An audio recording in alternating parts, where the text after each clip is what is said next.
அன்பியும் YouTube இல்லந்தோறும் இறைசாட்சி, உள்ளந்தோறும் மகிழ்ச்சி. கிறிஸ்தவர்களாகிய நமக்கு உறவுதான் முக்கிய அனுபவமாக இருக்கிறது. தற்போது கணினி அல்லது அலைபேசியுடன் ஓய்வு நேரத்தை செலவிடும் பழக்கம் இளைஞர்களிடையே பரவலாக உள்ளது.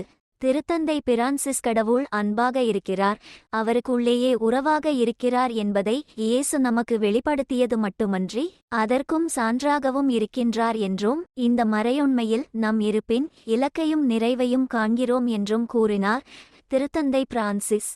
மே 6 இத்திங்களன்று திருத்தந்தையின் மெய்காப்பாளர்களான சுவிஸ் நாட்டு வீரர்கள் மற்றும் அவர்தம் குடும்பத்தினரை திருப்பீடத்தில் சந்தித்தபோது இவ்வாறு கூறிய திருத்தந்தை, எப்போதும் தாராள மனதுடன் உழைக்கும் அவர்களின் அர்ப்பணம் நிறைந்த பணிகளுக்காகத்தான் மனமுவந்து நன்றி கூறுவதாகவும் தெரிவித்தார். இங்கிருக்கும் தனது மெய்காப்பாளர்களின் குடும்பத்தார் அனைவருக்கும் தன் சிறப்பான நன்றியை உரைப்பதாக கூறிய திருத்தந்தை, இத்தகையதொரு அர்ப்பணம் நிறைந்த பணியை ஆற்றுவதற்கு அவர்கள் வளர்ந்த குடும்பச் சூழலே இதற்கு காரணம் என்றும் பெருமிதத்துடன் கூறினார். இந்த மெய்காப்பாளர் பணியில் உங்களின் முழு விருப்பத்தையும் நீங்கள் வெளிப்படுத்துகிறீர்கள். இது எனக்கு நிறைந்த மகிழ்வை தருகிறது என்று அவர்களை பாராட்டிய திருத்தந்தை, விடுமுறை நாட்களை கழிக்கும் போதும் அடிக்கடி வெளியே செல்லும் போது நீங்கள் இணைந்து செல்கிறீர்கள், இது உங்களிடையே இருக்கும் உண்மையான உறவை வெளிக்காட்டுகிறது என்றும் எடுத்துரைத்தார்.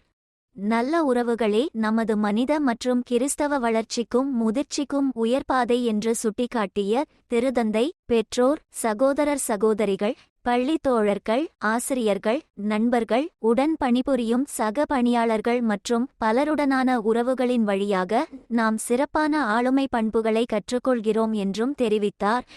உங்கள் அன்றாட வாழ்க்கை சூழலில் சமூகம் மற்றும் உங்களிடையே உள்ள உறவுகளின் இந்த பன்முகத்தன்மை மற்றும் தீவிரம் உங்களுக்கு இன்றியமையாத மற்றும் தகுதியான அம்சமாகும் என்பதையும் குறிப்பிட்டு காட்ட விரும்புகின்றேன் என்றும் கூறினார் திருத்தந்தை.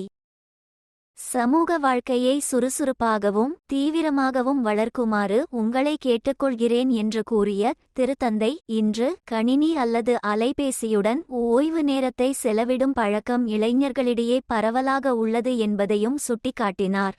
எனவே இளம் காவலர்களே, இந்தச் செயல்களுக்கு எதிராக செயல்பட்டு உங்களின் ஓய்வு நேரத்தை பொதுச் செயல்பாடுகளுக்கும் உரோமை பற்றி அறிந்து கொள்வதற்கும் சகோதரத்துவத்தின் தருணங்களை சொல்லவும் பகிர்ந்து கொள்ளவும் விளையாட்டிற்காகவும் பயன்படுத்துவது நல்லது என்றும் நான் உங்களுக்கு கூற விரும்புகின்றேன் என்றும் உரைத்தார் திருத்தந்தை. இந்த அன்பியம் யூடியூப் சேனலை நீங்கள் ஷேர் பண்ணுங்க, சப்ஸ்கிரைப் பண்ணுங்க, லைக் பண்ணுங்க. Wish you all the best.